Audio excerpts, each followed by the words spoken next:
ኢየሱስ ክርስቶስ ፍኦመ ስም ለዘይጼውኦ ኢየሱስ ክርስቶስ ህብስተ ሕይወት ለዘይበልዖ ኢየሱስ ክርስቶስ ጽዋ መድኃኒት ለዘይሰትዮ ከመ ይባርኩነ ይፈኑ አራው ለጸባኢነ ይጽብኦ ወልተሁ ነሲኦ አት ለእግዚአብሔር በሰማያት ለዘአብጽሐነ እስከ ዛቲ ሰዓት። አባታችን አምላካችን ልዑል እግዚአብሔር በአባትነቱ በቸርነቱ በምሕረቱና በይቅርታ ሁላችንንም ጠብቆ ለብርሃነ መስቀሉ ያደረሰን አምላክ ስሙ ይክበር ይመስገን። እስመ ነገረ መስቀሉሰ እበድ ውእቱ በኀበ ህጉላን። የመስቀሉ ቃል ለማያምኑት ለሚጠፉት ሞኝነት ነው፣ ለእኛ ለምናምን የእግዚአብሔር ኃይል ነው። በደመ ክርስቶስ የተቀደሳችሁ ከብረከ መንፈስ ቅዱስ ከማኅፀነ ዮርዳኖስ በጥምቀት ልጅነትን ያገኛችሁ እግዚአብሔርን አባታችን ድንግል ማርያምን እናታችን መስቀሉን መድኃኒታችን ቤተ ክርስቲያናችን የጸሎት ቤታችን ብላችሁ በማመን አባታችሁን እግዚአብሔርን ጠዋትና ማታ ደጅ የምትጸኑ በሩቅም በቅርብም በውጭም በውስጥም ያላችሁ የእግዚአብሔር ልጆች ሰላምታዬ ለሁላችሁ ይድረሳችሁ። እግዚአብሔር አምላክ ሁላችንንም በአባትነቱ በቸርነቱ ጠብቆ ሳይገባን ለዚህ ቀን ያደረሰን አምላክ ስለማይነገር ስጦታው ስሙ ይክበር ይመስገን። ስሙ ይክበር ይመስገን። እስመ ነገረ መስቀሉሰ እበድ ውእቱ በኀበ ህጉላን። የመስቀሉ ቃል የመስቀሉ ነገር ለማያምኑበት ሰዎች ሞኝነት ነው፣ ተራ ነገር ነው። ለኛ ለምናምንበት ግን የእግዚአብሔር ኃይል ነው። ይህን ቃል የተናገረው ብርሃነ ዓለም ቅዱስ ጳውሎስ ነው። አንደኛ ቆሮንቶስ ምዕራፍ 1 ቁጥር 18 ላይ የሚገኝ ሕያውና ዘላለማዊ የሆነ የአምላካችን ቃል ነው። እግዚአብሔር አምላክ ሁላችሁንም በያላችሁበት ጠብቆ ለብርሃነ መስቀሉ ለታላቁ በዓል እንኳን በሰላም በጤና አደረሳችሁ። የመስቀሉ ቃል ለማያምኑበት ለሚጠፉት ሞኝነት ነው፣ ተራ ነገር ነው። ለኛ ለምናምንበት ግን የእግዚአብሔር ኃይል የሚገለጥበት ነው። እንግዲህ ዛሬ የምናከብረው ታላቁ በዓላችን ቤተ ክርስቲያናችን ከፍ አድርጋ የመስቀሉን በዓል አክብራ የምትውለው የእግዚአብሔር ልጆች ዛሬ እንደ እንግዳ ደራሽ እንደ ውሃ ፈሳሽ ዛሬ የተጀመረ ሳይሆን በ328 ዓመተ ምህረት የተጀመረ ታላቅና ግዙፍ የሆነው በዓላችን ነው። እንግዲህ መስቀልን ስናስብ የጌታችን የአምላካችን የፈጣሪያችን የመድኃኔ ዓለም የኢየሱስ ክርስቶስን መከራውን ግርፋቱን በችንካር ተመቶ በጦር ተወግቶ የሾህ አክሊል ደፍቶ በምራቅ እየተተፋበት ልብሱን ተገፎ በመስቀል ላይ በደም ተሸፍኖ የዋለውን መድኃኔ ዓለምን የምናስብበትን በዓል ነው። መስቀልን ስናከብር መድኃኔ ዓለም ለኛ የዋለውን ውለታ በማሰብ ነው። በመድኃኔ ዓለም ደም ተቀድሷል። በመድኃኔ ዓለም ደም ከብሯል። የመድኃኔ ዓለም ደሙ ፈሶበታል። የመድኃኔ ዓለም ቅዱስ ሥጋው ተቆርሶበታልና መስቀልን ስናስብ መከራን፣ ክርፋቱን፣ ስቃዩን እናስባለን። አባቶቻችን መስቀል የምትለዋን አራቱን ፊደል ሲተረጉሙ መከራ፣ ግርፋት፣ ችግር የተፈራረቀበት የመድኃኔ ዓለምን መከራ የምናስብበት ነው። ስቃዩን ተጠማሁ እያለ ልብሱን ተገፎ በጡጫ በርግጫ ሲመታ መዋሉን የምናስብበት ነው። ቀራንዮን የምናስብበት ነው። ፀሐይ ሲጨልም ጨረቃ ደም ሲለብስ ከዋክብት ከሰማይ ወደ ምድር ሲረግፉ የቤተ መቅደሱ መጋረጃ ሲቀደድ መሬት ስትሰነጠቅ ከሞቱ ብዙ ዘመናት የሞላቸው ሰዎች ከመቃብር ከመስቀሉ አጠገብ ሲነሱ የሰማይ መላእክት እንደ ሻሽ ተነጥፈው እንደ ቅጠል ረግፈው መድኃኔ ዓለምን እንባቸውን እያፈሰሱ ሲያለቅሱ ሐዘናቸውን ሲገልጡ ሚካኤል አርመመ ወገብርኤል ተደመ። ሚካኤል አቤት ያንተ ቸርነት፣ አቤት ያንተ ትዕግስት፣ አቤት የሰው ክፋት እያለ የሚካኤል እንባ ሲፈስ ቅዱስ ገብርኤል ሲቆጣ ሰይፉን ከሰገባው ሲመዝ ይህን ሁሉ የምናስብበት ቀራንዮ ላይ የተደረገውን የምናስብበት ቀን ነው። ልደቱን አምላካችን ኢየሱስ ክርስቶስ ሰውን ወዶ ሰው ከሆነበት ከልደቱ እስከ ስቅለቱ ቀን ድረስ ያለው መስቀል ብለው ይተረጉሙታል አባቶቻችን። 33 ዓመት በዚህች ምድር ላይ ሲኖር መድኃኔ ዓለም ኢየሱስ ክርስቶስ የኖረው ኑሮ መስቀል ተብሎ ይጠራል። የእግዚአብሔር ልጆች ሲወለድ በስደት ነው። በከብቶቹ በአህዮቹ በላሞቹ መካከል ነው። ይሄ መስቀል ነው። ይሄ መከራ ነው።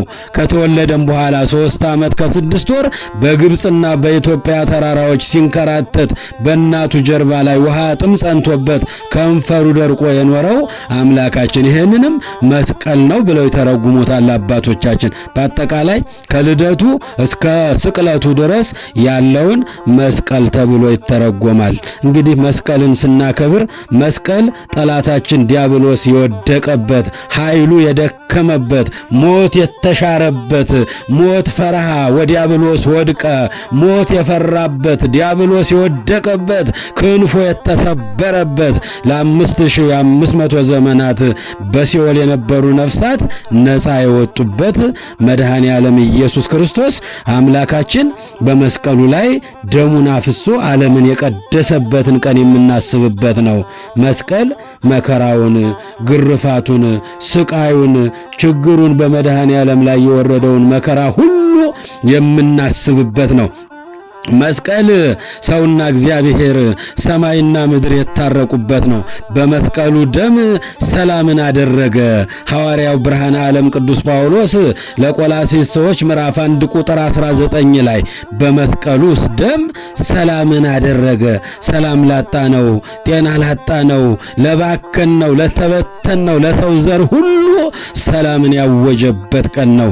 የእግዚአብሔር ልጆች ምእመናንና ምእመናት በመስቀሉ ደም ሰላምን አደረገ። ቆላስይስ ምዕራፍ 1 ቁጥር 19 ላይ ጌታችን አምላካችን ለስም አጠራሩ ክብር ይግባውና በመስቀል ላይ ዲያብሎስን ድል የነሳበት ቀን ነው። ወጽል ቀተሎ በመስቀሉ ጥልን በመስቀሉ ገደለው ብሎ ቅዱስ ጳውሎስ እንደተናገረው ኤፌሶን ምዕራፍ 2 ቁጥር 13 እስከ 16 ላይ የምናገኘው ሕያውና ዘላለማዊ ቃል ነው። ጥልን በመስቀሉ ገደለው። ጥል የተባለ ሞት ነው። ጥል የተባለ ዲያብሎስ ነው። ጥል የተባለ ክፋት፣ ቅንዓት፣ ምቀኝነት ነው።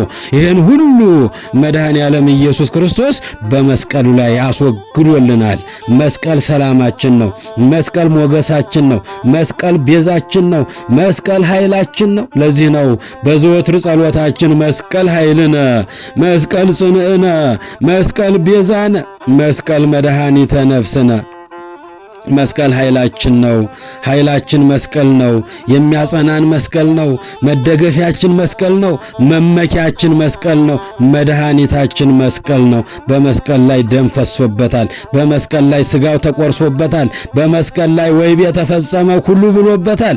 በመስቀል ላይ ሆኖ አባ ስረይሎሙ እስመ በዘያእምሩ ይገብሩ፣ አባት ሆይ የሚያደርጉትን ሁሉ አያውቁምና ይቅር በላቸው አለ መድኃኔ ዓለም። የምናደርገውን ሁሉ አናውቅምና እግዚአብሔር አምላክ ሁላችንንም ይቅር ይበለን። በሱ ቸርነት በሱ ምሕረት ነው እዚህ የደረስነው። የእግዚአብሔር ልጆች ምእመናንና ምእመናት እንግዲህ ይህን በዓል ስናከብር የዚህ በዓል ትልቁ ምክንያት ቅድስት እሌኒ ንግሥት እሌኒ ከ250 እስከ 330 ዓመተ ምህረት በዚች ምድር ላይ የነበረች አንዲት የተባረከች ደግ ሴት ነበረች። በዚህ ዓለም ላይ ስትኖር ትዳሯን አክባሪ ፈጣሪዋን እግዚአብሔርን ፈሪ የነበረች አንድ መልካም ሴት በምድር ላይ ነበረች። ስሟም እሌኒ ይባላል። እሌኒ ማለት ውብና ደግ ሴት ማለት ነው። እየሰማችሁ ነው? ከቃሉ ጋር ናችሁ? እሌኒ ማለት ጥሩ ምንጭ ይሏታል አባቶቻችን። አንድም ውብና ደግ ሴት ነበረች። እሷም በዚህ ዓለም ላይ ስትኖር ተርቢኖስ የሚባል አንድ ነጋዴ ባል ነበራት። ሁለቱም በእንስሳት በወርቅና በብር በአልባሳት እጅግ የከበሩና ብዙ አሽከሮች የነበሯቸው ሰዎች ነበሩ።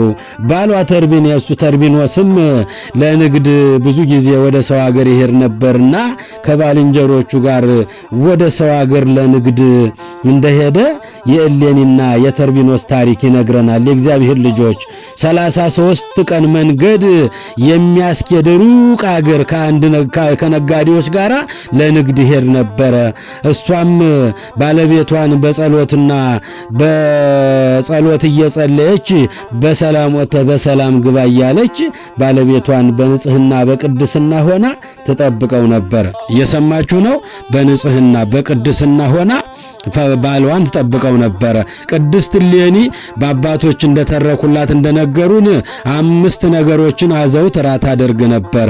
የመጀመሪያው ጾምና ጸሎትን ታዘወትር ነበረ። እየሰማችሁ ነው።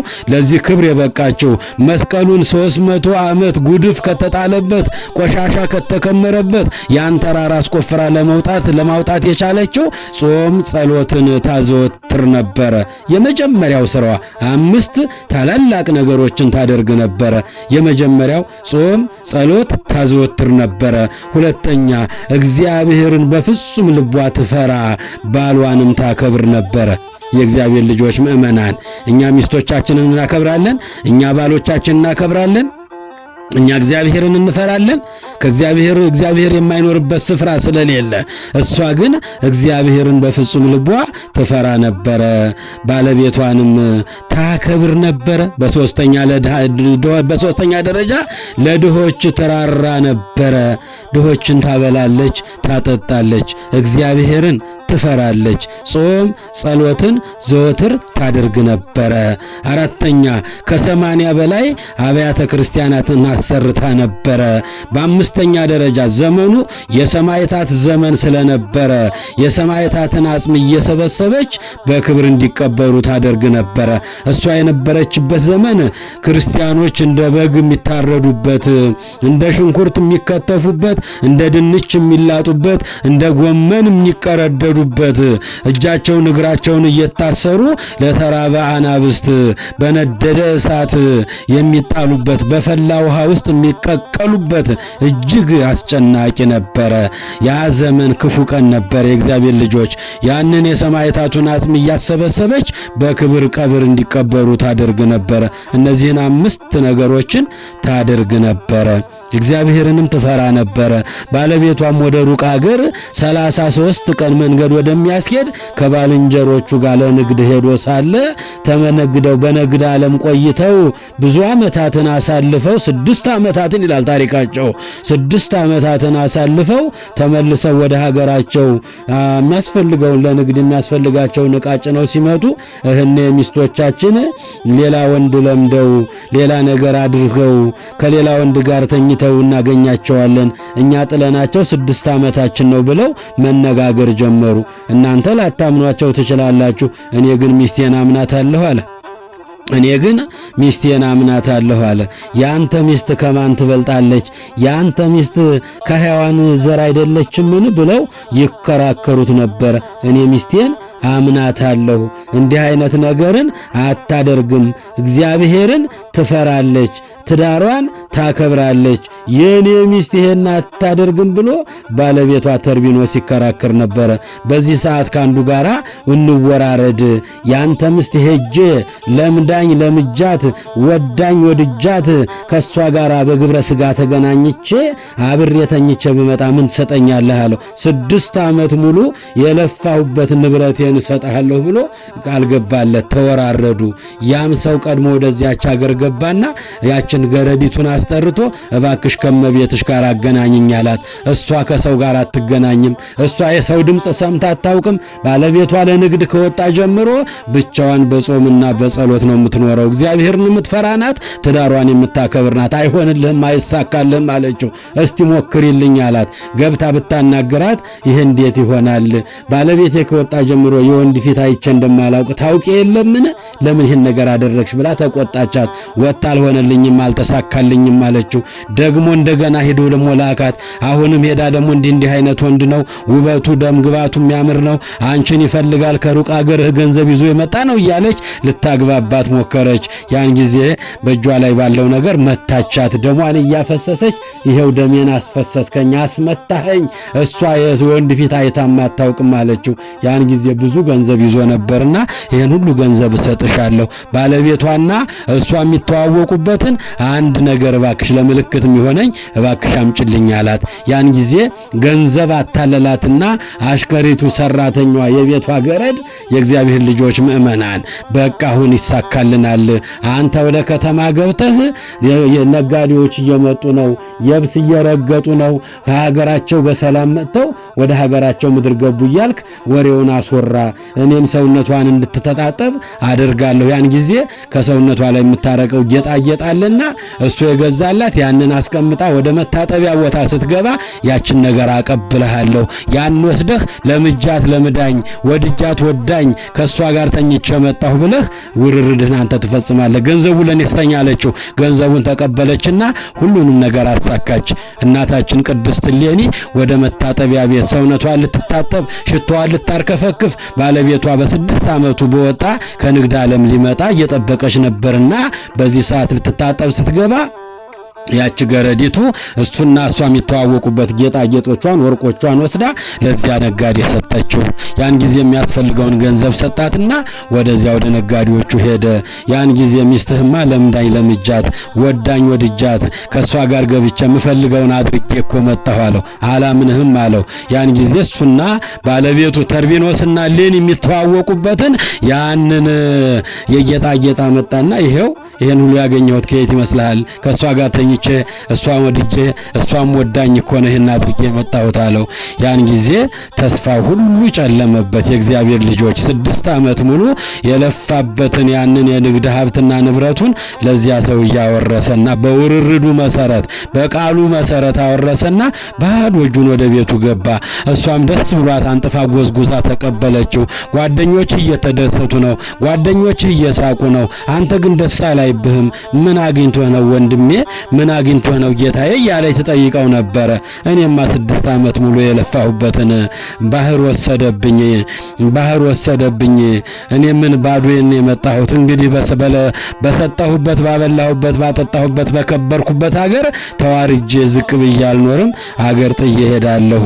እግዚአብሔር እንግዲህ ካንቺ ጋር ይሁን አላት። እሷም ግድ የለህም ወደ ልብህ ተመለስ፣ ከኔ ይሄን ያህል ዘመድ ካንተም ይሄን ያህል ዘመድ እንፈልግና ትንሽ ብድር ጠይቀን እንደገና ነግደህ አትርፈህ ገንዘባችንን መልሰን እንደገና እግዚአብሔር ሰው ያደርገናል፣ ከወደቅንበት ያነሳናል። የሰጠን እሱ ነው፣ ዛሬም ነገም ይሰጠናል። እጁ ሰፊ ነው፣ ለምን ተስፋ ትቆርጣለህ አለችው። የለም በተከበርኩበት ሀገር ተዋርጄ ለምኜ ብድር ጠይቄም አልኖርም፣ እኔ ሀገር ጥዬ ጥቁር በጠይቅ ጠቅልዬ እሄዳለሁ አላት። ያን ጊዜ ባልና ሚስት አንድ ስጋ ናቸው፣ አንድ አካል ናቸው። ካንተ ቀለይቼ ምን ዓለም አለኝ? አዎ ብትሞት ሞታለሁ፣ ብትኖር እኖራለሁ፣ ካንተው ጋር አብሬ እሰደዳለሁ ብላ የዋኋ ደጓ እግዚአብሔርን የምትፈራዋ ባሏን የምታከብረዋ እሌኒ አላወቀችም። ጉዳዩን ተከትላው መውጣት ጀመረች። ያን ጊዜ በባህር ላይ ይሄዱ ሳለ በጀልባ ተሳፍረው ከባህር መካከል ሲደርሱ እሌኒ እንዲህ አደረግሽኝ፣ በእኔ ላይ ሌላ ወንድ ወደሽ ንብረቴን ሁሉ አስወረሽብኝ፣ ሳምንሽ ከዳሽኝ፣ ስወድሽ ጠላሽኝ አላት። ምን አድርጌ? ሕያው እግዚአብሔር ያውቃል፣ የማውቀው ነገር የለም አለችው። ያንን ምልክት ጌጣጌጥ እንደወሰደ ከሷ ጋር እንደተኛ ነገራት። ያን ጊዜ ይሄን ያደረገች እኮ ያቺ አብራኝ የምትኖር ረዳት አድርጋ የሰጠኸኝ ያቺ የቤት አገልጋይ ናት እኮ አለችው። አላምንሽም አላት። እመነኝ አለችው። አላምንሽም። እንግዲህ ካልሰራሹ የፈጠረሽ አምላክ ያድንሽ፣ ከሰራሹም የፈጠረሽ አምላክ ይፍረድብሽ ብሎ ከዚያ ከጀልባ ላይ ወርውሮ ወደ ባህር ጣላት። የእግዚአብሔር ልጆች እግዚአብሔር በስደታችን፣ እግዚአብሔር በመከራችን፣ እግዚአብሔር በችግራችን አብሮ ይገኝልናል። በዚህ ጊዜ በእውነቱ እግዚአብሔር አምላክ መልአኩን ቅዱስ ሚካኤልን ልኮ እናታችን ቅድስት እሌኒን እየጠበቀ ወስዶ ከባህር ዳር ጣላት። ያን ጊዜ የዛ ሀገር ሰዎች መሪ የሆነው ቁንስጣ የሚባለው ያ ሰው አገኛትና መልኳና ደም ግባቷን አይቶ ወደዳትና ሚስት አድርጎ አገባት። ያልተጠመቀ አሕዛብ ነበረና ከሷ ቆስጠንጢኖስ የሚባለውን ልጅ ወለደላት። ያን ጊዜ ለእግዚአብሔር ለአምላኳ ስለተሳለች ልጄ ባደገ ጊዜ ክርስቲያን ከሆነልኝ መስቀልህን አወጣለሁ ከተቀበረበት ቆፍሬ ያስወጣለሁ ብላ ለእግዚአብሔር ስለተሳለች ልጇንም ዕውቀትን ጥበብን ማስተዋልን እያስተማረች አሳደገችው። በዚህ ጊዜ ፈቃድ እግዚአብሔር ሲደርስ እግዚአብሔር አምላካችን ፈቃዱ ሲሆን ልጇን አማከረችው። የክርስቶስን መስቀል ላወጣ ፈልጋለሁ፣ በህልሜም ብዙ ጊዜ አየዋለሁና ፍቀድልኝ ብላ ሰራዊትም ስጠኝ አለችው። ያን ጊዜ ብዙ ሰራዊትን ሰጣትና እግዚአብሔር ይርዳሽ፣ የልቦናሽን እናቴ ይፈጽምልሽ፣ በይበርች ብሎ ሰራዊት አስከትሎ ሰጣትና ወደ ከሮም ተነስታ ከቁስጥንጥንያ ተነስታ ወደ ኢየሩሳሌምን ሄደች ይላል ታሪኳ። እንግዲህ ብዙ ስለሆነ ነው። ወደ ኢየሩሳሌም ሄደች። ኢየሩሳሌም እንደደረሰች ታላላቅ ሽማግሌዎችን ሰበሰበችና የክርስቶስ መስቀል የቱ ጋር ነው የተቀበረው ባካችሁ ንገሩኝ አለች እና ኪራኪዮስን ሌሎቹንም ሽማግሌዎች ሰበሰበች። ምንም ምልክት የሚሰጣት አጣች። አናውቅም፣ አልሰማንም፣ የኛ ወገኖች፣ የኛ አባቶች፣ የኛ አያቶች ክርስቶስን አይሰቅሉም፣ መስቀልም አልቀበሩም እያሉ ሁሉም ድፍን አደረጉባት። ሽማግሌዎቹን ሰበሰበችና ወደዛ አስገባችና እስር ቤት እንዲቀመጡ እህል ውሃ እንዳትሰጧቸው ብላ ጨው የበዛበት ምግብ እንዲመገቡ አድርጋ ውሃ ጥም እንዲጸናባቸው ስቃይ ሲበዛባቸው አንድ ምልክት ይሰጡኛል ብላ እሷም በሱባኤ ሆና እነዚያ ሽማግሌዎች በእስር ቤት ቆዩ። ያን ጊዜ በነ ኪራኮስ እንግዲህ ከሶስቱ ተራራዎች በአንዱ ሊሆን ይችላል አባቶቻችን አያቶቻችን ሲናገሩ ሰምተናል ብለው ምልክቱን ነገሯት። በዛሬው ቀን መስከረም 16 ቀን በ328 ዓመተ ምህረት የእግዚአብሔር ልጆች ለ300 ዓመታት ጉድፍ እየተጣለበት ቆሻሻ እየተከመረበት ትልቅ ተራራ ግዙፍ ተራራ ያከለውን 300 ዓመት 300 ቀን አይደለም የእግዚአብሔር ልጆች 300 ዓመት ያ ሁሉ ጉድፍ የተጣለበትን ያን ተራራ ማስቆፈር ጀመረች። በዚህ ጊዜ ዕጣን አጭሽና ምልክቱን እግዚአብሔር ይገልጥልሻል አላት አባ ኪራኮስ ትልቁ ሽማግሌ አረጋዊው። ያን ጊዜ ዕጣን አስደምራ ደመራውን አሰብስባ እሳቱን አስቀጣጥላ ዕጣኑ እንዲጨመር አድርጋ ስታደርግ ዕጣኑ ቅድመ እግዚአብሔር ደርሶ ከሥላሴ ዙፋን ሰግዶ ተመልሶ መጥቶ ከተራራው ላይ ሰገደላት፣ ምልክቱን አሳያት። በዚሁ ቀን ቁፋሮ ተጀምሮ ለ7 ቀን ሲቆፈር ከርሞ የእግዚአብሔር ልጆች መጋቢት 10 ቀን የመድኃኔ ዓለም መስቀል ዓለም የዳነበት መስቀል ደሙ የፈሰሰበት መስቀል ስጋው የተቆረሰበት መስቀል ያን ጊዜ ከተቀበረበት በ7ኛው ወር ወጣ። እሱ ሲወጣ ዓለም በሙሉ ብርሃን ሆነ። ክብርና ምስጋና ለአምላካችን ይሁን። መጋቢት 10 ቀን ብርሃን ዓለም በሙሉ በብርሃን ለበሰ። መስቀል አብርሃ ለኩሉ ዓለም መስቀሉ ዓለሙን ሁሉ አበራ ቦጋለ። የሞተ ሰው ላይ ሲጥሉት የሞተውን አነሳ፣ ድውይ ላይ ሲጥሉት ድውዩ ፈወሰ። ዓለም በብርሃን ተጥለቀለቀች። እናታችን ቅድስት እሌኒ መስከረም 17 ቀን ቅዳሴ ቤቱን በመስቀሉ ስም መስቀሉን ባወጣችበት ቦታ ላይ ቅዳሴ ቤተ ክርስቲያን አሰርታ በወርቅ በአልማዝ አሰርታ ቅዳሴ ቤቱን ያከበረችበት ቀን ነው።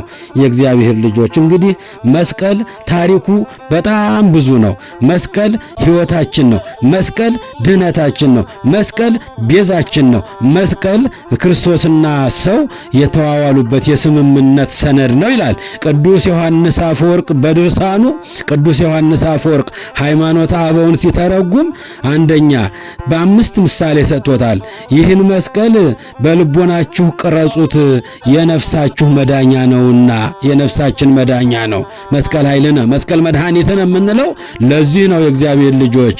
በሁለተኛ ደረጃ ይህን መስቀል በአንገታችሁ ሰሩት ዓለምን ሁሉ የፈወሰና ያጣፈጠ ስህተትን ሁሉ ያጠፋ ስህተትን ሁሉ ያስወገደ ነውና ይላል ዮሐንስ አፈወርቅ ሃይማኖተ አበውን። አንደኛ ይህን መስቀል በልቦናችሁ ቅረጹት የነፍሳችን መዳኛ ነውና፣ ሁለተኛ ይህን መስቀል በአንገታችሁ ሰሩት ዓለምን ሁሉ የፈወሰና ያጣፈጠ ስህተትን ሁሉ ያስወገደ ነውና።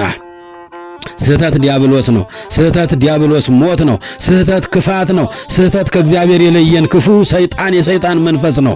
አያችሁ የእግዚአብሔር ልጆች። ሶስተኛ ይህን መስቀል በአንገታችሁ ሰሩት እውነትን እውነት የመፈወሻ ምድርን ገነት ያደረገ ገነትን የመለሰልን ምድርን የቀደሰልን ሰውና መላእክትን አንድ ያደረገልን ነውና ይላል ዮሐንስ አፈወርቅ ሃይማኖተ አበውን ሲተረጉም። በአራተኛ ደረጃ ይህን መስቀል በዚህ መስቀል ምክንያት ዲያብሎስ አስፈሪነቱ ቀርቷል። ሞት ወደ ሕይወት ወደ እንቅልፍ ተቀይሯል። የእግዚአብሔር ልጆች ሞት ፈርሃ ወዲያብሎስ ወድቀ ያለው ኤጲፋኒዎስ በቅዳሴው ጎርጎሪዎስ በቅዳሴው ሞት ፈርሃ ወዲያብሎስ ወድቀ፣ ሞት ፈራ ዲያብሎስም ወደቀ ክንፉም ተሰበረ ያለው መድኃኔ ዓለም በመስቀል ላይ በዋለ ቀን ነው። የእግዚአብሔር ልጆች መስቀል ሕይወታችን ነው። መስቀል መድኃኒታችን ነው። ለዚህ ነው ዮሐንስ አፈወርቅ በዚህ መስቀል ምክንያት ዲያብሎስ አስፈሪነቱ ቀረ፣ ሞትም ወደ እንቅልፍ ተቀየረ። አራተኛው በአምስተኛ ደረጃ መስቀል በእኛ ላይ ሰልጥኖ የነበረውን የሞት ኃይል ከእግራችን በታች ጣለልን ይላል ቅዱስ ዮሐንስ አፈወርቅ ሃይማኖተ አበውን ሲተረጉም። የእግዚአብሔር ልጆች ምእመናንና ምእመናን ለዚህ ነው ቅዱስ ጳውሎስ በመስቀሉ ደም ሰላምን አደረገ፣ ወጽልቀተሎ በመስቀሉ ጥልንም በመስቀሉ ገደለ።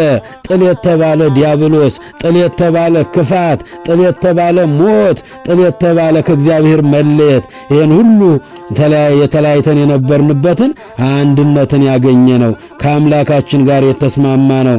ሰማይና ምድር ሰውና እግዚአብሔር የታረቀው በመስቀሉ ላይ ነው። የመስቀሉ ቃል ለሚጠፉት ሞኝነት ነው፣ ለኛ ለምናምን ለክርስቲያኖች የእግዚአብሔር ኃይል ነው አለ ቅዱስ ጳውሎስ። የእግዚአብሔር ልጆች የመስቀሉ ቃል ለሚጠፉት ሞኝነት ነው፣ ለኛ ለምንድን ለኛ ለምናምን ለኛ ክርስቶስ ጌታዬ አምላኬ ብለን ለምናምን ግን የእግዚአብሔር ኃይል መገለጫ ነው። አዎ ሕይወታችን ነው፣ ቤዛችን ነው፣ መድኃኒታችን ነው ይላል። የመስቀሉ ቃል ማለት እንግዲህ ይሄ ነው። የእግዚአብሔር ልጆች የመስቀሉ ቃል እንግዲህ ስንል በመስቀሉ ላይ መድኃኔ ዓለም 7 ቃላቶችን ተናግሯል። እየሰማችሁ ነው?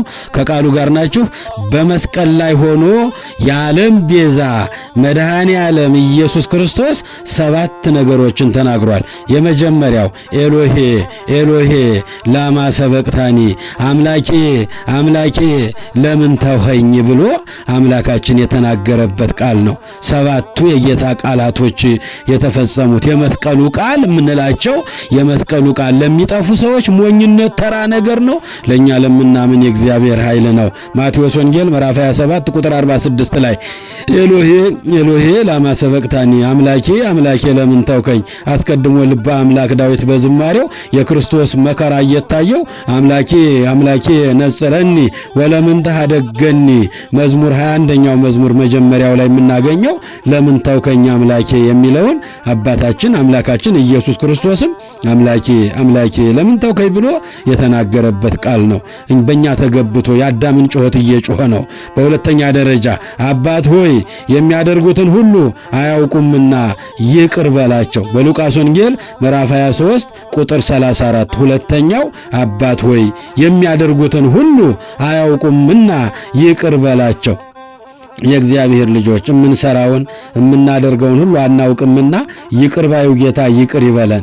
ይቅርም ብሎ ነው እዚህ ያደረሰን። በስራችን በበጎነታችን በጽድቅ ስራችን አይደለም። የእግዚአብሔር ልጆች በሱ ቸርነት ነው ዘመናትን፣ ዓመታትን፣ ወራትን፣ ሳምንታትን፣ ዕለታትን፣ ደቂቃዎችን፣ ሰከንዶችን ጠብቆ መዓልትና ሌሊቱን ክረምትና በጋውን ብርሃንና ጨለማውን እያፈራረቀ ይኸው ክረምቱን ተሻግረን ጨለማውን አልፈን አዲሱን ዘመን አዲሱን ተስፋ ደግሞ ብርሃነ መስቀሉን አክብረን ዛሬ ደመራውን ለመለኮስ የበቃ ነው በእግዚአብሔር ቸርነት ነው። አባት ሆይ የሚያደርጉትን ሁሉ አያውቁምና ይቅር በላቸው። የመስቀሉ ቃል ሁለተኛው ይሄ ነው።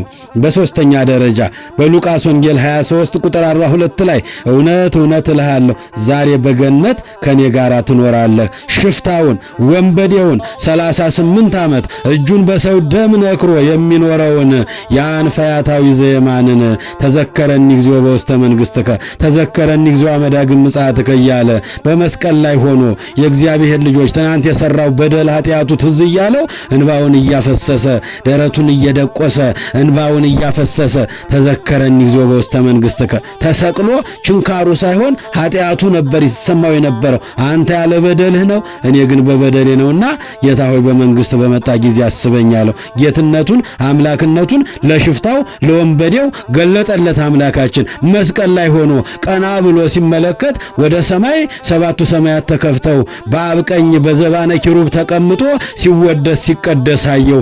ጎንበስ ብሎ ሲመለከት በሱ ስር ደግሞ በቀኙ በእንጨት ላይ ተሰቅሎ በደም ተሸፍኖ በችንካር ተመቶ በጦር ተወግቶ የሾህ አክሊል ደፍቶ ተመለከተው። ተዘከረኒ ይዞ በውስተ መንግሥትከ፣ አቤቱ በመንግሥት አስበኝ አለ። ያን ጊዜ ዮም ትሄሉ ምስሌ፣ ዛሬ ከኔ ጋራ ገነት ትኖራለህ፣ ከኔ ጋራ በገነት ትኖራለህ። ሉቃስ ወንጌል 23:42 የጠፋን የራቅን የበደል ተስፋ የቆረጥን ሁሉ የእግዚአብሔር ልጆች ባለችው ደቂቃ እንጠቀምባት፣ ባለችው ሰዓታችን እንጠቀምባት። ቅዱስ ይሄ ፈያታዊ ዘየማን ሽፍታ ነው፣ ወንበዴ ነው፣ ደም አፍሳሽ ነው። የሰው ሚስት የሰው ንብረት ሲቀማ በሽፍትነት እድሜውን የጨረሰ ሰው ነው። በትንሽ ደቂቃ ውስጥ ግን ተጠቀመባት። ተዘከረኝ አለ፣ አስበኝ አለ፣ ይቅር በለኝ አለ፣ ተመልከተኝ አለ። እኔ ኃጢአተኛ ነኝ አለ። አንተ ለሰው ልጆች ነው ይሄን ሁሉ የሆንከው፣ እኔ ደግሞ በኃጢአቴ ነው በአንተ ስር የተሰቀልኩት። አቤቱ በመንግሥት አስበኝ። ባለችን ደቂቃ እንጠቀምባት። የእግዚአብሔር ልጆች ዮም ትሄሉ ምስሌ፣ ዛሬ ከኔ ጋራ በገነት ትኖራለህ። 38 ዓመት የሰራው ኃጢአትና በደል ተደመሰሰልህ አለው። ክብርና ምስጋና ለመድኃኔ ዓለም ይሁን። ሉቃስ ወንጌል 23 ቁጥር 42 ላይ የመስቀሉ ቃል እኛም ንስሐ እንግባ፣ እኛም እንመለስ። ተስፋ የቆረጥን ከአምላካችን የራቅን በክፋት በተንኮል በኃጢአት በበደል በስካር በዝሙት በጭፈራ ያለፈውን ዘመን በከንቱ ያሳለፍን ያለፈው ዘመን ይበቃችኋል አለ። ሐዋርያው ቅዱስ ጴጥሮስ ከጌታ ጋር ከዋለበት እየዋለ ካደረበት እያደረ የእጆቹን ታምራት የቃሉን ትምህርት የሰማ ቅዱስ ጴጥሮስ ያለፈው ዘመን ይበቃችኋል፣ የበደላችሁበት ኃጢአት የሰራችሁ የዘፈናችሁበት የጨፈራችሁ የጠጣችሁበት የሰከራችሁበት የተገፋፋችሁበት ያለፈው ዘመን ይበቃችኋል። አሁንስ ወደ ነፍሳችሁ እረኛ ወደ ኢየሱስ ክርስቶስ ተመለሱ። ተዘከረኒ በውስተ መንግሥትከ፣ በመንግሥት አስበኛል። እኔ በደለኛ ነኝ፣ አንተ ያለ በደል ነው ለሰው ነው የተሰቀልከው፣ ለሰው ነው ደም እየፈሰሰ በደም ተሸፍነህ ያዋልከው። ጌታ ያስበኛለሁ። ዛሬ ከኔ ጋራ በገነት ትኖራለህ። የመስቀሉ ቃል ስንል ተራ ነገር እንዳይመስለን የእግዚአብሔር ልጆች፣ እነዚህ 7 ቃላቶች የተነገሩበትንም የምናስብበት ነው። በመስቀሉን ስናስብ በሉቃስ ወንጌል 23:42 ላይ በአራተኛ ደረጃ በሉቃስ ወንጌል ምዕራፍ 23 ቁጥር 46 ላይ አባት ሆይ ነፍሴን አደራ በእጅህ ሰጣለሁ አለ። ነፍሴን አደራ በእጅህ ሰጣለሁ አለ። የእግዚአብሔር ልጆች ምእመናንና ምእመናት በአምስተኛ ደረጃ ዮሐንስ ወንጌል 19 ቁጥር 25 ላይ እነኋት እናትህ እነሆ ልጅሽ፣ ለስም አጠራሩ ክብር ይግባው። ከሁሉ በላይ ውድ የሆነችውን የዓለምን ስጦታ ሰውና እግዚአብሔርን ሰማይና ምድርን ሰውና መላእክትን ያገናኝ ቻቸውን ያን ጨለማ ተገፎ ብርሃን የሆነው ሕይወት የሆነው ጣፋጭ የሆነው ኢየሱስ የሚለውን ልጅ ወልዳ የሰጠችን ድንግል ማርያምን እናት ትሆናችኋለን። ዛሬ ምእመናን ክርስቲያኖች በምድር ላይ የምንኖር በእግዚአብሔር የምናምን ክርስትና የተነሳን ሁሉ ወለተ ማርያም ወልደ ማርያም ተብለን የምንጠራ ሁሉ የድንግል ማርያም ልጆች ነን። ወልደ ማርያም ብለን ወለተ ማርያም ብለን ሴቶቹን ወልደ ማርያም ብለን ወንዶቹን የምንሰይማችሁ ስማችሁን እንዲህ ብለን የምንጠራችሁ ሁሉ እናት ትሆናችኋለን። እናት አድርጎ ሰጠን። ልጅ ሁንሽ አለ ዮሐንስ ወልደ ነጎድጓድን። ልጅ ሁንሽ እነሆ ልጅሽ አለ ጌታ። እነሆ ልጆችሽ እያለ እኛንም ለእናቱ ልጅ አድርጎ ሰጠን። ክብርና ምስጋና ለመድኃኔ ዓለም ይሁን። የመስቀሉ ቃል ለሚጠፉ ሞኝነት ነው፣ ተራ ነገር ነው። ለእኛ ለምናምን የእግዚአብሔር ኃይል ነው። እነኋት እናት ትሆናችኋለን። እነሆ ልጅሽ። አያችሁ የእግዚአብሔር ልጆች ሁኑ ሻለ መድኃኔ ዓለም። ዛሬ ወለተ ማርያም፣ አስካለ ማርያም፣ ገነተ ማርያም፣ ስርጉተ ማርያም እያልን የምንጠራቸው ወልደ ማርያም፣ ኃይለ ማርያም፣ ተክለ ማርያም ብለን የምንጠራቸው ሁሉ እናት አድርጎ መድኃኔ ዓለም ሰጠን። ለስም አጠራሩ ክብር ይግባው። በስድስተኛ ደረጃ ዮሐንስ ወንጌል 19 ቁጥር 28 ላይ ወይቤ ጸማይኩ ተጠማሁ አለ። ክብርና ምስጋና ለአምላካችን ይሁን። የእግዚአብሔር ልጆች በእውነት ውሃ ይሆን የጠማው? በእውነት ምግብ ይሆን የራበው? የእግዚአብሔር ልጆች ያን ጊዜ መድኃኔ ዓለም ኢየሱስ ክርስቶስ ተጠማሁ አለ። የተጠማው እኮ ጽድቅን ነው። ጽድቅ ጻድቅ ሰው ተጠማሁ፣ እውነተኛ ሰው ተጠማሁ፣ አማኝ ሰው ተጠማሁ፣ እውነት የሚናገር ሰው ተጠማሁ፣ ንስሐ የሚገባ ሰው ተጠማሁ፣ ቅዱስ ሥጋዬን ክቡር ደሜን የሚቀበል ሰው ተጠማሁ፣ በፍቅር የሚኖር ሰው ተጠማሁ፣ በእውነት መንገድ የሚመላለስ ሰው ተጠማሁ አለ መድኃኔ ዓለም። ዛሬም እየተጠማ ነው። ዛሬም ውሃ ጥም እየገደለው ነው መድኃኔ ዓለምን። ዛሬም በልባችን ውስጥ እየገደልነው ነው በውሃ ጥም፣ በክፋት፣ በተንኮል፣ በቅናት፣ በምቀኝነት፣ በዘረኝነት ተሞልተን ተጠማሁ አለ ኢየሱስ ክርስቶስ። በስድስተኛ ደረጃ ውሃ አይደለም የጠማው፣ አፍላጋትን የፈጠረ ነው። ውቅያኖስን በእፍኙ የሰፈረ ነው። እኔ ከምሰጠው ውሃ የሚጠጣ ለዘላለም አይጠማም ያለ ጌታ ነው። የኔ ሕይወት የኔ መድኃኒት መድኃኔ ዓለም ኢየሱስ የተጠማው ጽድቅን ነው። የተጠማው እውነተኛ ሰውን ነው። የተጠማው ፍቅርን ነው። የተጠማው እግዚአብሔርን የሚፈራ ሰውን ነው። የተጠማው ንስሐ የሚገባ ሰውን ነው። የተጠማው ሥጋ ወደሙን የሚቀበልን ሰው ነው። የእግዚአብሔር ልጆች ትዝ ይላችኋል፣ ያ ቅዱስ ሊቀ ነቢያት ሙሴ መድኃኔ ዓለም ኢየሱስ ክርስቶስን አንድ ጥያቄ ጠይቆት ነበረ። አዎ ጌታ ሆይ ትበላለህን? ትጠጣለህን? ትመገባለህን? ብሎ ከባለሟልነቱ የተነሳ 570 ጊዜ ያነጋገረውን አምላክ ባህር እንዲከፍል፣ ደመና እንዲጋርድ፣ መና እንዲያወርድ ሕዝበ እስራኤልን ለ430 ዘመን በግብፅ ባርነት በፈርዖን ግዛት የነበሩትን በሙሴ መሪነት ነፃ እንዲያወጣ እግዚአብሔር የሾመው የመረጠው ከፍ ያደረገው ሙሴ ባለሟል ነህ ያለው ሙሴ ከባለሟልነቱ የተነሳ ትበላለህን? ትጠጣለህን? ትመገባለህን? አለው። አዎን አለ የኔና የናንተ ጌታ። አዎ ምን ተትበል ወምን ተትሰቲ፣ ምን ትበላለህ? ምን ትጠጣለህ? እባክህ ንገረኝ፣ ምግብህን ንገረኝ አለው። እየሰማችሁ ነው? ምንድነው ምግብህ? ምንድነው መጠጥህ? እባክህ ጌታዬ ንገረኝ፣ እባክህ አምላኬ ንገረኝ አለው። ሀጥ አመይኔስህ መብልኤ ውእቱ ወመይ ግር በእንተ ኃጢአቱ ስቴ ውእቱ። ኃጢአተኛ ሰው ከኃጢአቱ ተመልሶ ከበደሉ ተመልሶ ንስሐ ሲገባ ያንን እመገባለሁ አለ። ስለ ኃጢአቱ ስለ በደሉ ሲያለቅስ ያንን እጠጣለሁ፣ እርክት ትላለሁ አለ። ንስሐ ሲገቡልኝ ያንን እጠጣለሁ፣ ሲመለሱ ንስሐ ሲገቡ ያንን መገባለሁ አለ። ተጠማሁ አለ። የኔና የናንተ ጌታ የመስቀሉ ቃል ለሚጠፉት ላላመኑ ለከሃዲያን ሞኝነት ነው። ለምናምንበት አምላኬ ፈጣሪ ብለን ለምናምነው ግድሞ የእግዚአብሔር ኃይል የተገለጠበት የእግዚአብሔር መለኮታዊ ኃይል የተገለጠበት በደመ ክርስቶስ የተቀደሰ ነው። መስቀሉ ኃይላችን የምንለው ከዚህ ተነስተን ነው። አያችሁ የእግዚአብሔር ልጆች፣ ሀጥ አመይኔስ መብልኤ ውእቱ፣ ኃጢአተኛ ሰው ንስሐ ሲገባ ያንን እመገባለሁ፣ ስለ ኃጢአቱ እንባውን ሲያፈስ ሲያለቅስ ያንን እጠጣለሁ አለ። ተጠማሁ አለ። የተጠማው ጻድቅ ሰው ነው። የተጠማው እውነተኛን ሰው ነው። የተጠማው ንስሐ የሚገባን ሰው ነው። የተጠማው በደልኩ ባበስኩ ብሎ ወደ ፈጣሪ የሚመለስን ሰው ነው። የተጠማው ሥጋ ወደሙን የሚቀበል ሰው ነው። ዛሬም እያስጠማ ነው አምላካችንን። ተጠማሁ አለ የመስቀሉ ቃል። ስድስተኛው ተጠማሁ ዮሐንስ ወንጌል 19 ቁጥር 28 ላይ በሰባተኛ ደረጃ ሁሉ ተፈጸመ አለ። ነቢያት ይወርዳል፣ ይወለዳል፣ ይሰደዳል፣ ይሰቀላል፣ ይሞታል፣ ይንገላታል፣ ደሙ ይፈሳል፣ ሥጋው ይቆረሳል፣ በውርደት በመከራ ያልፋል እያሉ ነቢያቱ ሁሉ የጮሁት በየዘመናቸው ዋጋ የከፈሉ ነቢያት የተናገሩት ሁሉ ወይቤ ተፈጸመ ኩሉ፣ ሁሉ ተፈጸመ አለ።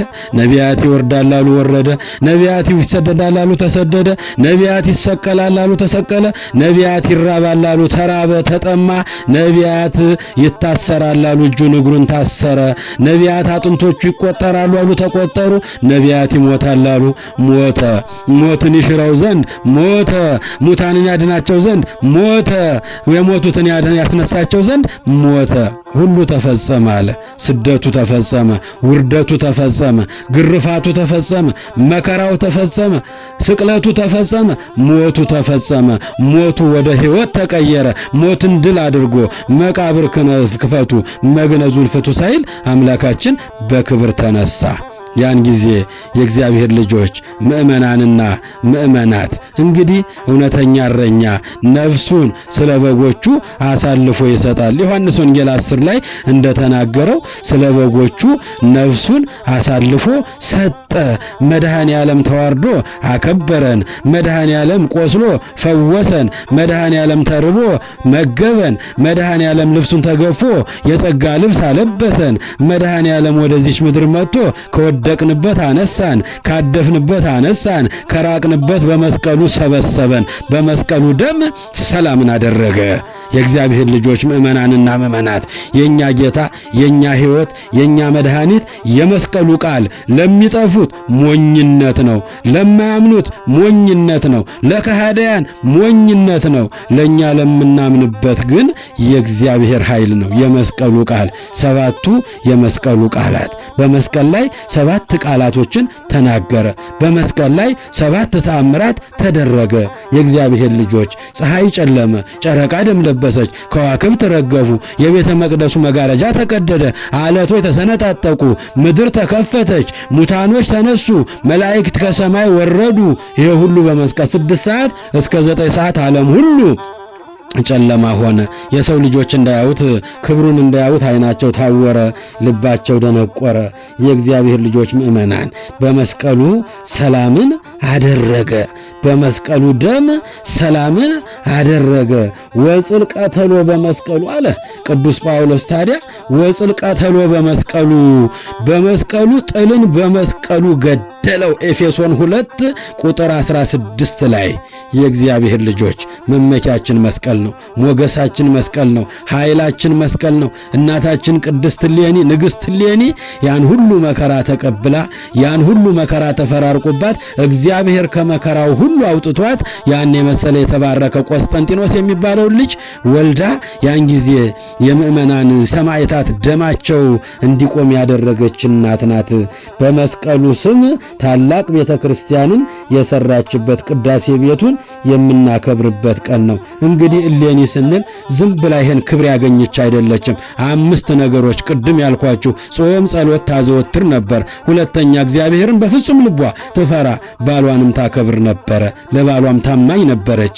አዎ መልካም ያደረጉ ብዙ ሴቶች አሉ፣ አንቺ ግን ከሁሉ ትበልጣለሽ አላት ጥበበኛው ሰሎሞን መጽሐፈ ምሳሌ ምዕራፍ 31 ቁጥር 29 ላይ መልካም የሰሩ በጎ የሰሩ ጻድቃን ሰማዕታትን ቅዱሳንን የወለዱ ብዙ ደጋግ ሴቶች አሉ፣ አንቺ ግን ከሁሉ ትበልጣለሽ። እሷ ግን ከሁሉ ትበልጣለች። ንግሥት እሌኒ ተቀብሮ የኖረውን ጉድፍ የተጣለበትን ቆሻሻ የተከመረበትን ለ300 ዓመታት ተራራ የሚያክለውን በብዙ ሺህ ሰራዊት አስቆፍራ ለ7 ወር ቁፋሮ ሳይቋረጥ ቀንና ሌሊት ተቆፍሮ ብርሃን የተሞላው ሕይወት የሆነው አዳኝ መድኃኒት የሆነው መስቀሉን አውጥታለችና መልካም ያደረጉ ብዙ ሴቶች አሉ፣ አንቺ ግን ከሁሉ ትበልጫለሽ የተባለችው ንግሥት እሌኒ ናት። የእግዚአብሔር ልጆች አዎ ክርስቶስ የክርስቶስ መስቀል እንግዲህ ሞገሳችን ነው። የክርስቶስ መስቀል እንግዲህ መመኪያችን ነው፣ ትምክህታችን ነው። ለዚህ ነው ጠዋትና ማታ በዘወትር ጸሎታችን መስቀል ኃይልነ፣ መስቀል ጽንነ፣ መስቀል ቤዛነ፣ መስቀል መድኃኒትን የምንለው። ቅዱስ ጳውሎስም ይህን ደግሞታል። ከጌታችን ከአምላካችን ከኢየሱስ ክርስቶስ መስቀል በቀር ሌላ ትምክህት ከኔ ይራቅ አለ። የእግዚአብሔር ልጆች አጋንንትን የምናርቅበት፣ ሰላማችንን የምናውጅበት፣ የምንደገፍበት፣ ከክፉ ነገር የምንታጣ ቅጥራችን ሞገሳችን መስቀሉ ነው። መስቀሉ ድህነት ነው። መስቀሉ ፈውስ ነው። የሞተ ያነሳው መስቀል ነው። የእግዚአብሔር ልጆች ምእመናን ከጌታችን ከአምላካችን ከኢየሱስ ክርስቶስ መስቀል በቀር ሌላ ትምክህት ከኔ ይራቅ አለ። አዎ በመጨረሻው ዘመን የሚነሱትንም እንዲህ ብሎ ነገረን ቅዱስ ጳውሎስ። ብርሃነ ዓለም ቅዱስ ጳውሎስ ብዙዎች ለክርስቶስ መስቀል ጠላቶች ሆነው ይመላለሳሉ። ብዙ ጊዜ ስለነሱ ብያችኋለሁ፣ አሁንም እንዲህ እላችኋለሁ። አያችሁ ለከርሶሙ አምላኮሙ ሆዳቸው አምላካቸው ነው፣ ሐሳባቸው ምድራዊ ነው፣ ክብራቸው በነውራቸው ነው። ሐዋርያው ቅዱስ ጳውሎስ ለፊልጵስዩስ ሰዎች ምዕራፍ 3 ቁጥር 18 ላይ ክብራቸው በነውራቸው ነው፣ ሐሳባቸው ምድራዊ ነው። አያችሁ ክብራቸው በነውራቸው ነው። ለክርስቶስ መስቀል ብዙዎች ጠላት ሆነው ይመላለሳሉ። እኛ ግን መስቀል ኃይላችን ነው። እኛ ግን በመስቀሉ ሰላምን አገኘን። እኛ ግን በመስቀሉ ጥልን ገደለልን፣ ዲያብሎስን አስወገደልን፣ ሞትን አራቀልን፣ ገነትን ከፈተልን። ክብርና ምስጋና ለአምላካችን ይሁን። ልዑል እግዚአብሔር በሰላምና በጤና ጠብቆ ለብርሃነ መስቀሉ ያደረሰን ቸር ነውና በቸርነቱ ሁላችንንም ጠብቆ ደግሞ ለብርሃነ ልደቱ እንዲያደርሰን ቅዱስ ፈቃዱ ይሆንልን። ንሕነሰ ንሰብክ ክርስቶስ ኀዘ ተሰቅለ፣ እኛ ግን የተሰቀለውን፣ እኛ ግን መከራ የተቀበለውን፣ እኛ ግን በመስቀል ላይ የዋለውን ክርስቶስን እንሰብካለን አለ ቅዱስ ጳውሎስም። አባታችን ዮሐንስ አፈወርቅም ቅድም የዘረዘርኩላችሁን ይህን መስቀል በልቦናችሁ ቅረጹት፣ የነፍሳችሁ መዳኛ ነውና ይህን መስቀል በአንገታችሁ ሰሩት። ዓለምን ሁሉ የፈወሰና ያጣፈጠ ስህተትን ሁሉ ያስወገደ ነውና፣ ስህተት ዲያብሎስ ነው። ይህንን መስቀል በአንገታችሁ ሰሩት። እውነትን የመለሰ ምድርን ገነትን ያደረገ ምድርን የቀደሰ ሰውና መላእክትን አንድ ያደረገ ነውና ይህን መስቀል በአንገታችሁ ሰሩት። በዚህ መስቀል ምክንያት ዲያብሎስ አስፈሪነቱ ቀርቷል፣ ሞትም ወደ እንቅልፍ ተቀይሮልናልና። በአምስተኛ ደረጃ ይህን መስቀል በአንገታችሁ ሰሩት። በእኛ ላይ ተሰልጥኖ የነበረው የሞት ኃይል ከእግራችን በታች ተጥሏልና። ቅዱስ ዮሐንስ አፈወርቅ ሃይማኖተ አበውን ሲተረጉም ለዚህ ሁሉ እንግዲህ ምክንያት የሆነችው እናታችን ንግሥት እሌኒ ናት። መልካም ያደረጉ ብዙ ሴቶች አሉ፣ እሷ ግን ከሁሉ ትበልጣለች። ጥበበኛው ሰሎሞን እንደተናገረ ከሁሉ ትበልጣለች። ከሁሉ የሚበልጥ አዳኝ፣ ፈዋሽ፣ ሕይወት፣ መድኃኒት የሆነውን ለ300 ዓመታት አቧራና ቆሻሻ ሲከምሩበት የነበረውን አስቆፍራ መድኃኒታችንን ያወጣችልናት የቅድስት እሌኒ የመስቀሉ በረከት በሁላችንም ላይ ይደርብን። እድሜ ጤና ሰጥቶ ለዓመቱ በሰላም ያድርሰን። ያስተማረን፣ የመከረን፣ የገሰጸን የአባቶቻችን አምላክ ስሙ በምድር በሰማይ የተመሰገነ ይሁን። በዓሉን የሰላም የደስታ የበረከት ይሁንልን። ይቆየን። ኢየሱስ ክርስቶስ ጽኦመ ስም ለዘይጼውኦ ኢየሱስ ክርስቶስ ህብስተ ሕይወት ለዘይበልኦ ኢየሱስ ክርስቶስ ጽዋ መድኃኒት ለዘይሰትዮ ከመ ይባርኩነ ይፈኑ አርዳኦ ለጸባኢነ ይጽብኦ ወልተሁ ነሲኦ